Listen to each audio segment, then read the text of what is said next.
Hello, my name is Fred Fisher, and I'm a professional liability expert and risk management consultant. It's something I've been doing for 42 years, culminating almost in my entire professional career. Specialty lines insurance is a complicated area of insurance and highly specialized. It involves professional liability, director and officer liability, employment practice liability, cyber liability, and related coverages. Invariably, almost all of these policies are written on what's called a claims-made and/or claims-made and reported basis. As a result, in reality, what it really is about is providing sophisticated policyholders and sophisticated customers with the financial security they need to have in these areas of liability and exposures.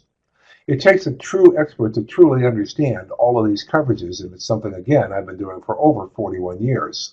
Simply put, it's because I was always concerned with the financial security of my customer. The first 20 years or so of my career I spent as a professional liability claims investigator and risk management company. It was a company that I owned, and we provided claims investigation services and resolution services for insurance companies, as well as third-party claims administration. We also did risk management consulting, loss control consulting, and claims auditing for numerous self-insured and reinsurance clients.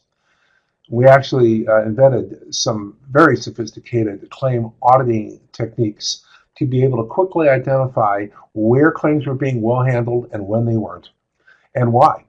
We could even zero in on particular claim units or even an individual file handler who may have been doing an outstanding job or, the exact opposite, a not so good job.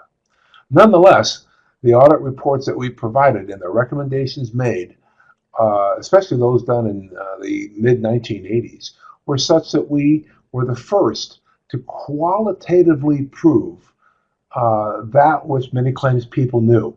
And that was, if you spent the money up front to have low caseloads per claim handler, you would reap a 3 to 5 to 1 return for every dollar spent to do so. If you have the time to control the claims, your claim files will be closed quicker and they will be closed more cost effectively. We quantitatively proved it through a qualitative claim audit. The net result was, with one client, we saved them over $10 million a year by implementing an increase in budget to allow them to double their claim staff and cut their average claim size significantly. The second 20 years of my career was as an insurance broker. We followed a wholesale insurance broker model in that we didn't represent the policyholder directly, but worked with the policyholder's own retail insurance broker. Now, that was the business model we followed, but again, it wasn't what we did. What we did is we provided financial security. We wanted to provide a product that lived up to the reasonable expectations of any policyholder as they might think a director and officer liability or employment practice policy should function. Where we couldn't correct the policy language, either because it was ambiguous or very restrictive, at the very least, we would point out restrictive language to our retail broker so at least the policyholder knew what they were buying. We often got policies reworded. We often got endorsements clarifying language, making it better, or simplifying it so that there was no disagreement as to what would be and what would not be covered. For instance, many of these policies, as I mentioned earlier, are written on a claims made and reported basis. But if you look at the definition of claim, sometimes there would be several things that would be considered a claim. For instance, a subpoena for records, a written demand, a lawsuit, or the commencement of an administrative proceeding. And often that's exactly how the definition of the claim would be worded. The problem is, however, none of those items require receipt by the insured. So if it's a claims made and reported policy, how does an insured report a claim that he doesn't know about? Those are the kinds of gotchas, ambiguities, and uncertainties that we were very good at identifying and, hopefully, correcting via endorsement. To do so wasn't just for the policyholder's benefit, or for that matter, the self-preservation of our own firm to avoid a malpractice claim. It also worked to the benefit of the insurance company. When an insurance company writes an insurance program, they do or create an actuarial model One of the benefits of which is to set the pricing. And hopefully, as a result of following the actuarial model, that insurance company will make a 15 or 20% profit, at least if that's their target.